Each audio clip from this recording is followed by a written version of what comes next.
Assalamualaikum warahmatullahi wabarakatuh.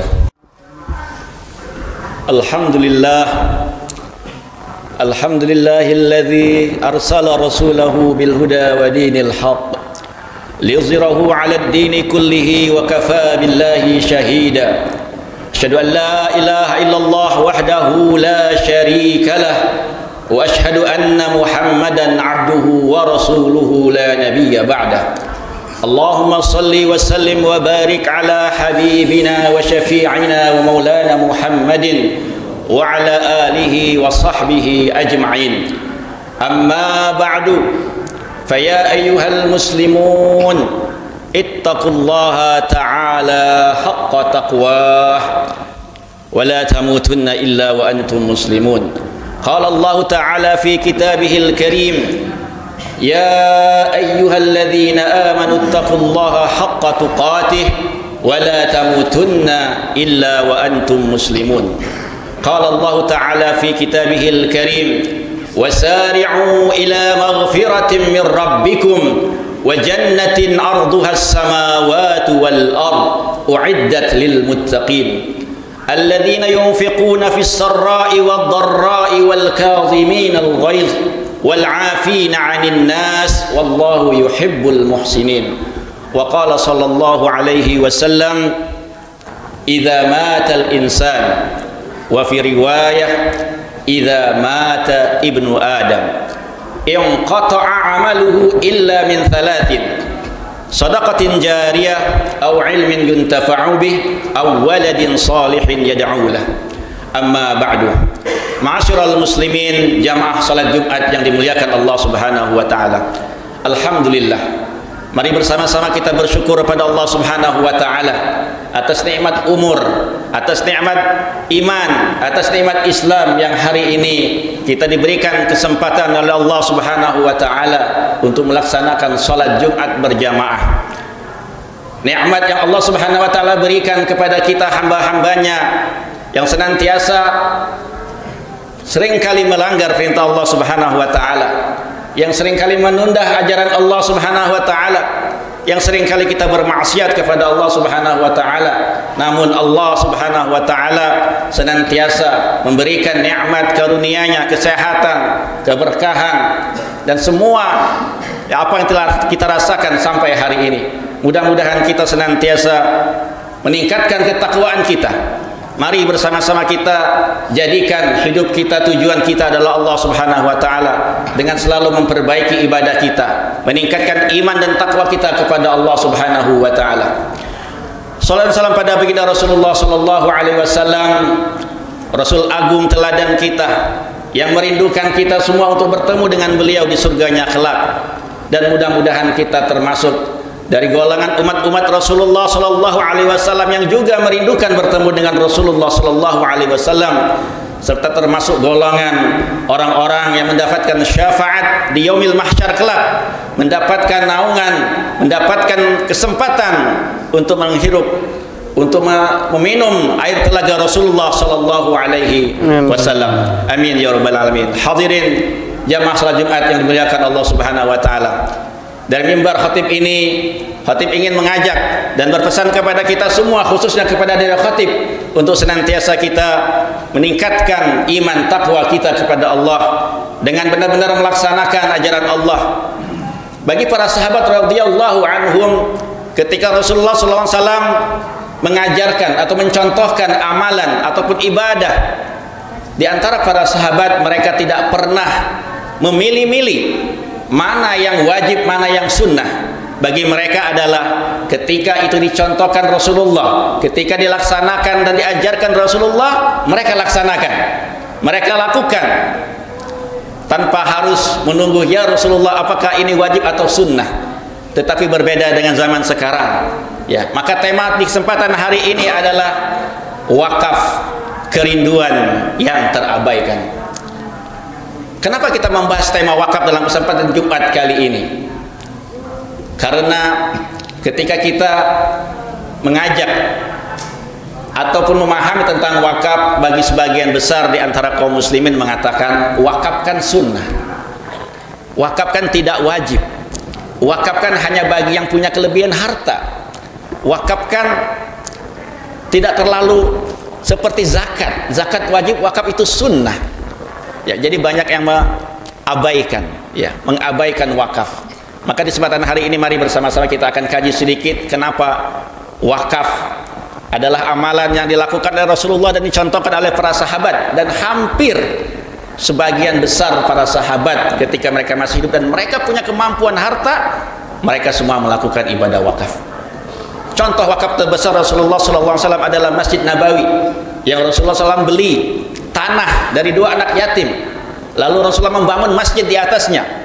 Kemudian para sahabat radhiyallahu anhum juga membebaskan tanah-tanah mereka untuk perluasan Masjid Nabawi sampai hari ini. Begitu juga dengan Masjid Quba, adalah masjid yang dibangun di atas tanah wakaf, dan masjid itu merupakan masjid wakaf. Begitu juga Umar bin Khattab radhiyallahu anhu mencontohkan, membebaskan tanahnya, membebaskan kebunnya, hasilnya diberikan untuk kaum muslimin yang menjadi wakaf pada zaman itu, yaitu di Khaybar. Begitu juga Utsman bin Affan radhiyallahu anhu.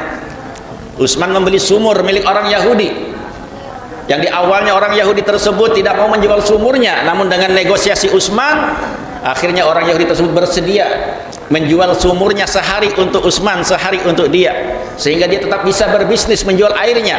Tetapi dengan kecerdasan Utsman, di pada waktu kesempatan itu adalah milik Utsman, sumur menjadi jatah Utsman, maka Utsman mempersilahkan kepada seluruh penduduk Madinah untuk mengambil airnya untuk 2 hari, sehingga di hari berikutnya tidak ada yang membeli air dari sumur tersebut kepada orang Yahudi, yang pada akhirnya sumur itu dijual kepada Utsman, dan Utsman membebaskan sumur itu untuk seluruh penduduk Madinah. Dan sampai hari ini lahan tersebut yang dimana terdapat sumur Utsman bin Affan, kalau di mana dikenal dengan namanya Mazra'ah Bi'r Utsman atau kebun kurma Utsman bin Affan, sampai hari ini masih dirasakan hasil buah-buah kurma yang dikelola oleh pemerintah Arab Saudi, yang sampai hari ini pemerintah Arab Saudi membuat rekening atas nama Utsman bin Affan untuk mengelola harta wakaf dari Utsman bin Affan.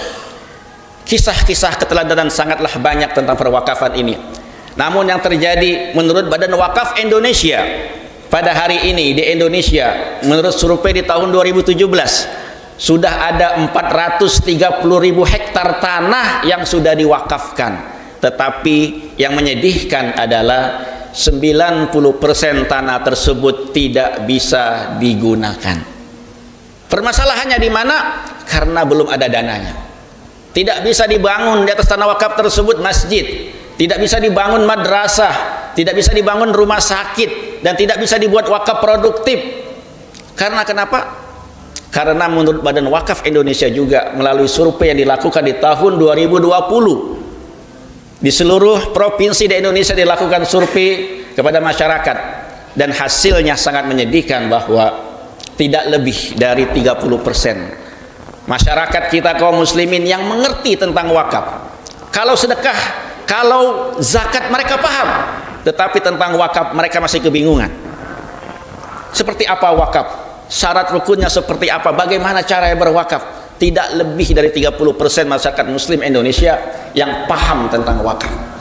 Yang menyedihkan lagi adalah bahwa dari seluruh penduduk muslim Indonesia yang berjumlah 275 juta, tidak lebih dari 5% saja yang sudah melakukan amal ibadah wakaf. Itu faktanya. Hadirin jamaah sidang salat Jumat yang dimuliakan Allah Subhanahu wa taala. Apa pentingnya wakaf bagi kehidupan kita? Apa pentingnya setiap kita punya amal jariah wakaf? Untuk menjawab pertanyaan ini, mari bersama-sama kita dengarkan kisah Utsman bin Affan. Suatu ketika Utsman bin Affan melewati kuburan. Lalu Utsman menangis sampai jenggotnya basah. Kemudian sahabat beliau bernama Hani, yang dulu adalah budak yang dibebaskan oleh Utsman, bertanya, "Ya Utsman, diceritakan kepadamu surga dan neraka, engkau tidak menangis. Tetapi kenapa ketika engkau melewati kuburan engkau menangis sampai jenggotmu basah?" Kata Utsman, "Wahai Hani, aku mendengar Rasulullah bersabda, Innal qabra awwalu manazilil akhirah. Sesungguhnya kuburan itu ada tempat singgah pertama, ada tempat singgah perjalanan panjang menuju akhirat. Fa in naja minhu, barang siapa yang selamat di alam kuburnya, fama ba'dahu aisaru minhu, maka perjalanan setelahnya akan lebih mudah baginya. Wa illam yanju minhu, barang siapa yang tidak selamat di alam kuburnya, fama ba'dahu asyaddu minhu, maka perjalanan setelahnya akan lebih berat baginya. Dan Rasulullah juga bersabda, ma ra'aitu manzaran qat, aku tidak pernah melihat satu pemandangan yang lebih menakutkan illa wal qabra afza'u minhu, kecuali hanyalah pemandangan kuburan ini saja yang mengerikan. Hadirin jamaah sidang salat Jumat yang berbahagia, dalam Al-Quran disebutkan, ya laitani Rabbi laula akhartani ila ajalin qarib fa as-saddaqa wa akum minas salihin. Ya Allah, sekiranya masih diberikan kesempatan aku hidup sesaat lagi, sedetik lagi, maka pasti aku akan sedekah dan aku termasuk orang-orang yang saleh. Hadirin jamaah sidang salat yang berbahagia, sesungguhnya perjalanan menuju akhirat masih panjang. Bahwa kehidupan di dunia ini ada dua, kehidupan sebelum kematian dan kehidupan setelah kematian. Kehidupan sebelum kematian, kata Rasulullah, a'maru ummati ma baina sittin ila sab'in, umur umatku antara kisaran 60-70 tahun.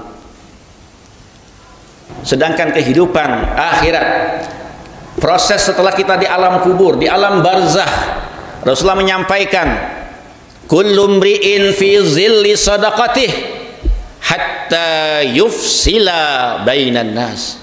Sesungguhnya setiap orang di alam kuburnya akan dinaungi oleh sedekahnya sampai perkara-perkara di akhirat nanti diputuskan. Hadirin yang dimuliakan Allah Subhanahu wa taala, kalau hari ini Allah panggil kita, atau minggu lalu Allah telah panggil kita dan sebut nama kita sebagai almarhum, almarhumah, kira-kira pertanyaan buat kita adalah, amalan apa yang akan menemani kita di alam kubur? Sudah berapa berat timbangan amal kebaikan kita dan dosa kita? Kalau hari ini kita timbang antara amal dan dosa, manakah yang lebih berat? Lebih berat dosa atau amal kita? Kalau minggu lalu kita meninggal dunia dan ternyata dosa kita lebih berat daripada amal kita, dan tidak ada amalan yang bisa menambah timbangan kita setelah kita meninggal dunia, maka rugilah kita. Amalan wakaf adalah amalan yang akan terus menambah kebaikan kita setelah meninggal dunia.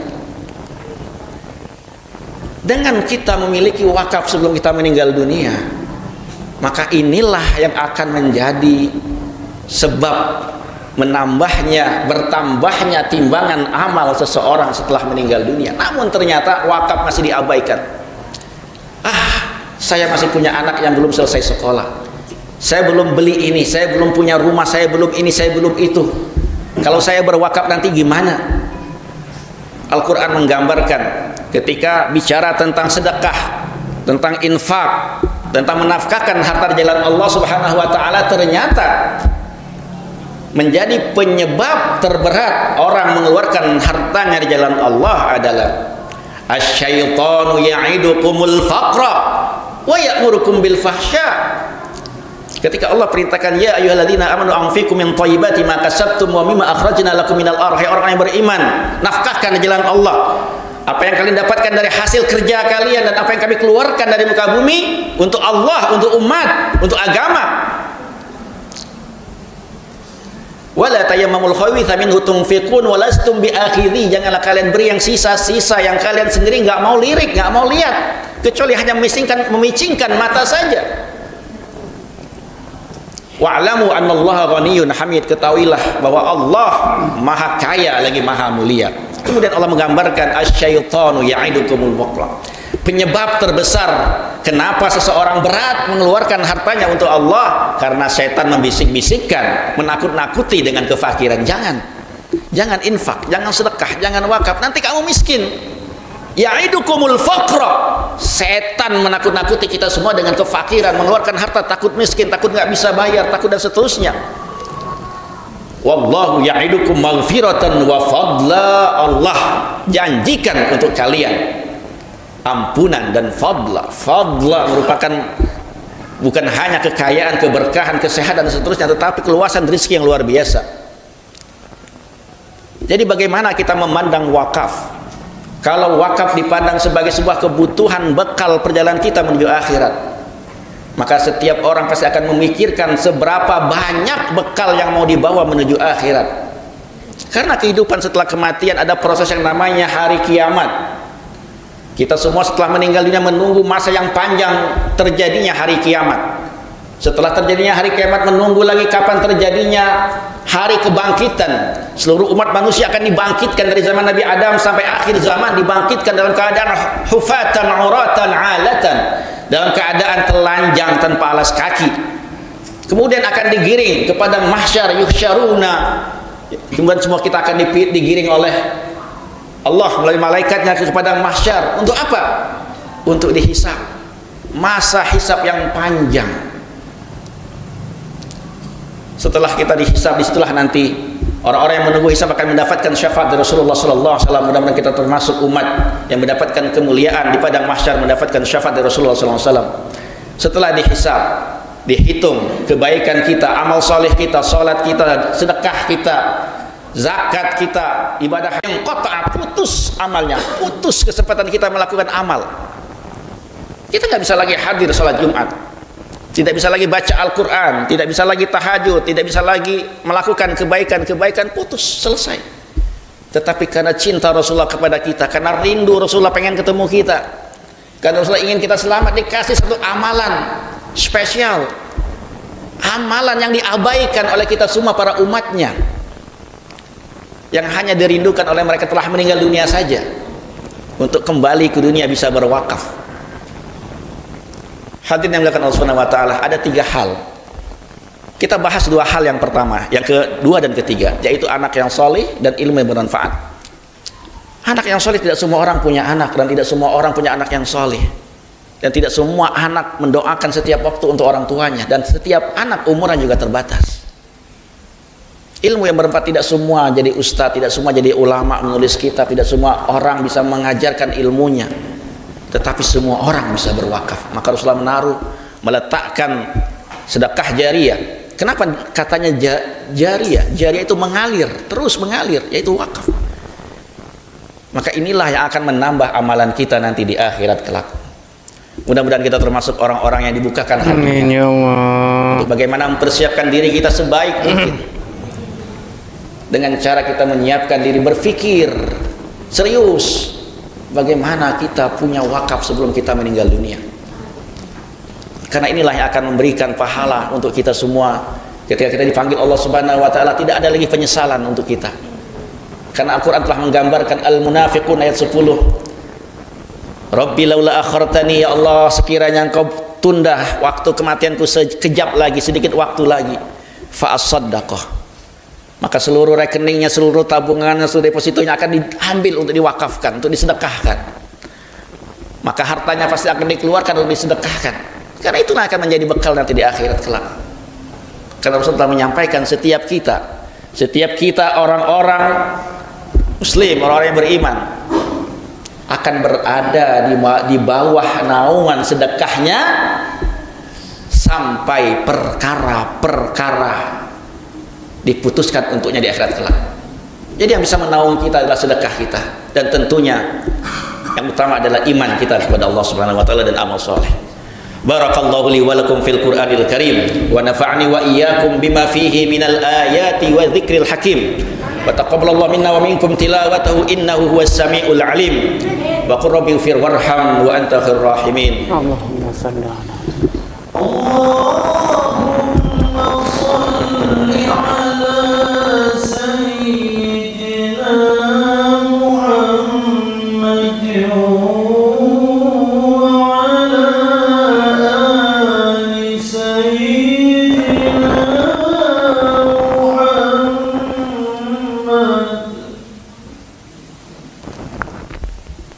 Alhamdulillah. Alhamdulilladzi bi ni'matihi tatimmus shalihat. Asyhadu an la ilaha illallah wahdahu la syarikalah wa asyhadu anna Muhammadan abduhu wa rasuluhu la nabiyya ba'dah. Allahumma shalli wa sallim wa barik ala habibina wa syafi'ina wa maulana Muhammadin wa ala alihi wa sahbihi ajma'in. Amma ba'd. Hadirin jamaah salat Jumat yang dimuliakan Allah Subhanahu wa taala. Di khutbah kedua ini saya ingin menyampaikan pesan dari Imam Hasan Al-Basri. Imam Hasan Al-Basri rahimahullah menyatakan dan menyampaikan kepada kita, hidup di dunia ini hanya 3 hari.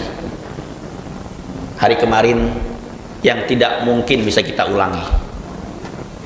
Hari yang telah berlalu adalah hari-hari, kalau itu adalah kebaikan maka kita bersyukur, kalau itu adalah keburukan dan dosa maka kita minta ampun pada Allah Subhanahu wa taala.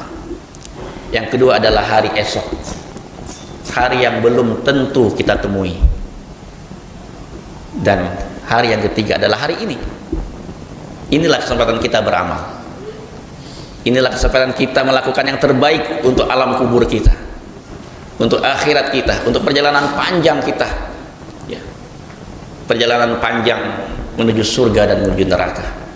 Mudah-mudahan kita termasuk orang-orang yang selamat di alam kubur kita dan selamat dalam proses perjalanan panjang setelah kematian kita. Suatu ketika Umar bin Khattab bersama 10 para sahabat datang kepada Rasulullah dari kaum Ansor. Lalu ada salah seorang Ansor bertanya kepada Rasulullah, "Ya Rasulullah, man aqyasun nas wa akramun nas?" Wahai Rasulullah, siapa sih orang yang paling cerdas dan paling mulia itu? Rasulullah mengatakan, "Aktsaruhum dzikran lil maut." Orang-orang yang banyak mengingat kematian. Kullu nafsin dha'iqatul maut. Setiap yang bernyawa pasti merasakan mati. Khatib akan merasakan mati. Jamaah akan merasakan mati. Imam akan merasakan mati. Muadzin akan merasakan mati. Orang tua kita akan mati. Bahkan orang tua kita sudah mati, sudah meninggal dunia. Anak-anak kita, keluarga kita semua akan mati. Kullu nafsin, setiap orang yang punya nafas, yang bernyawa akan mati, merasakan mati. Wa innama tuwaffawna ujurakum yaumil qiyamah. Mudah-mudahan kita termasuk orang-orang yang disempurnakan amal kita nanti di hari kiamat. Faman zuhziha 'anil nar, barang siapa yang diselamatkan dari api neraka, wa udkhilal jannah, dan dimasukkan dalam surga, faqad faz, maka mereka orang yang beruntung. Mudah-mudahan kita termasuk orang-orang yang beruntung. Terus mengatakan asyadduhum dzikran lil maut, orang-orang yang paling banyak mengingat kematian. Wa asyadduhum isti'dadan lahu, dan orang-orang yang serius sungguh-sungguh menyiapkan kematiannya. Ulaika humul aqyas, mereka orang-orang yang cerdas. Dhahabu bi syarafid dunya, mereka pergi membawa kemuliaan dunia. Banyak yang bahagia karena kebaikan dia, banyak yang bahagia karena sedekah dia, banyak yang bahagia karena wakaf dia. Dhahabu bi syarafid dunya, mereka pergi dengan membawa kemuliaan dunia, wa karamatil akhirah, dan kemuliaan akhirat. Sedekah membawa kemuliaan dunia dan membawa kemuliaan di akhirat. Mari kita berdoa. A'udzubillahi minasyaitonir rajim. Bismillahirrahmanirrahim. Alhamdulillahirabbil alamin, hamdan syakiran, hamdan na'imin, hamdan yuwafi ni'amahu kafi mazidah. Ya Rabbana lakal hamdu kama yanbaghi li jalali wajhikal karim wa 'azimi sultanik. Allahumma shalli wa sallim wa barik ala habibina wa syafiina maulana Muhammadin wa ala alihi wa sahbihi ajma'in. Alhamdulillahirabbil alamin. Allahumma ighfir lil muslimin wal muslimat wal mu'minin wal mu'minat al ahya'i minhum wal amwat. Innaka sami'un qaribun mujibud da'awat ya qadiyal hajat. Rabbana zalamna anfusana wa illam taghfir lana wa tarhamna lanakunanna minal khasirin. Rabbana hab lana min azwajina wa dhurriyyatina qurrata a'yun waj'alna lil muttaqina imama. Rabbana wa atina ma wa'adtana ala rusulika wa la tukhzina yawmal qiyamah innaka la tukhliful mi'ad. Rabbana 'alaika tawakkalna wa ilaika anabna wa ilaikal masir. Allahumma barik lana fi a'marina, Allahumma barik lana fi a'malina, Allahumma barik lana fi amwalina, Allahumma barik lana fi sairi umurina ya Allah ya Rabbal alamin. Rabbana atina fid dunya hasanah wa fil akhirati hasanah wa qina adzabannar. Wa sallallahu ala sayyidina Muhammadin wa ala alihi wa sahbihi ajma'in. Subhana rabbika rabbil izzati amma yasifun wa salamun alal mursalin walhamdulillahi rabbil alamin. Assalamualaikum warahmatullahi wabarakatuh.